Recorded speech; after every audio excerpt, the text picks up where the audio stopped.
পেটের মেদ কমাতে প্রাকৃতিক উপাদান সমৃদ্ধ কিছু পানীয় কার্যকর ভূমিকা রাখতে পারে। এ ধরনের পানীয় শরীর ডিটক্সিফাই করে চর্বি গলাতে সাহায্য করে। পেটের অনাহত অতিথি মেদ কমাতে সাহায্য করবে যে পানীয়গুলো: সকালে খালি পেটে লেবুর রস ও মধু মিশ্রিত কুসুম গরম পানি মেটাবলিজম বাড়ায় ও চর্বি গলাতে সহায়তা করে। রাতে জিরা ভিজিয়ে রেখে সকালে খেলে পেট ফোলাভাব কমে ও হজম শক্তি বাড়ে। আদা ফুটিয়ে সেই পানি পান করলে ফ্যাট বার্ন করবে ও হজমে উন্নতি হবে। গরম পানিতে দারুচিনি সেদ্ধ করে খেলে মেটাবলিজম বাড়িয়ে চর্বি জমা প্রতিরোধ করে। দিনে 2-3 বার গ্রিন টি পান করলে অ্যান্টিঅক্সিডেন্ট উপাদান ফ্যাট বার্ন করে।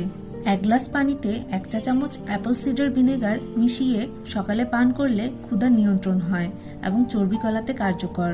শসা, লেবু ও পুদিনা পাতা মিশ্রিত পানি সারাদিন অল্প অল্প করে খেলে শরীর ডিটক্সিফাই করে এবং পেটের মেদ ঝরায়। রাতে মেথি ভিজিয়ে